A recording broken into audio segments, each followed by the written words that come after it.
Everyone, ఈ వీడియోలో మీరు చూస్తారు ఇవాళ నేను మా వారికి అండ్ మా బాబుకి ప్యాక్ చేసిన స్నాక్స్ అండ్ లంచ్ బాక్స్. అయితే మీకు ఇక్కడ చూడగానే అర్థమైపోయి ఉంటుంది, పుదీనా రైస్ని లంచ్ బాక్స్గా ప్యాక్ చేశాను.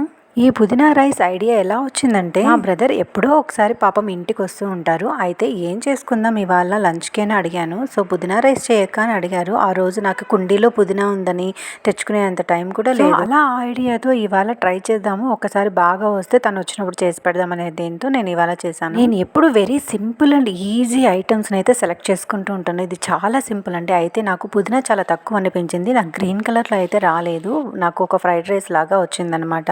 ఇక బ్రేక్ఫాస్ట్కి ఏమో సేమియా ఉప్మా చేద్దాం అనుకున్నా. అయితే దాన్ని ఎలా హెల్తీ చేయాలి అనుకుంటూ ఉంటే ఒక క్యారెట్ని అయితే తురిమి అందులో యాడ్ చేశాను. టేస్ట్ అయితే చాలా మంచిగా వచ్చింది, అందరం హ్యాపీగా తినేసాము. ఇకపోతే ఈ వీడియోలో మీ అందరితో ఒక విషయాన్ని అయితే షేర్ చేసుకోవాలనుకుంటున్నాను. అది ఏంటంటే, ఈ మధ్యలో కడాయిల గురించి తెగ యాడ్స్ అయితే చూస్తున్నాను యూట్యూబ్ ఛానల్స్లో. అయితే నా అభిప్రాయం ఏంటంటే, కడాయిలో మన హెల్త్ అయితే ఉండదు. నక్కను చూసి పులి వాత పెట్టుకున్నట్టు సెలబ్రిటీస్ చేసేటివన్నీ మనం చేయలేం కదా. మన అందుబాటులో మనకి ఏ ఉన్నాయో అవే మనం చేసుకోవాలని నా అభిప్రాయం. మన తాతయ్యలు అమ్మమ్మలు జేజవ్వలు అయితే ఇలాంటి కడాయిల్లోనే వండుకొని తినేటోళ్ళు. వాళ్ళైతే 100 ఏళ్ళు హ్యాపీగా జీవిస్తున్నారు, ఏ అనారోగ్యము లేకుండా. అలాంటప్పుడు ఈ కొత్తగా వచ్చిన కడాయిల వల్ల మన హెల్త్ ఏదో బాగైపోతుందని నేనైతే నమ్మను. ఈ కాలంలో మన హెల్త్ అయితే మనం తినే ఫుడ్ అండ్ మన ఆలోచనల పైన ఆధారపడి ఉంటుందని నా అభిప్రాయం. బాయ్.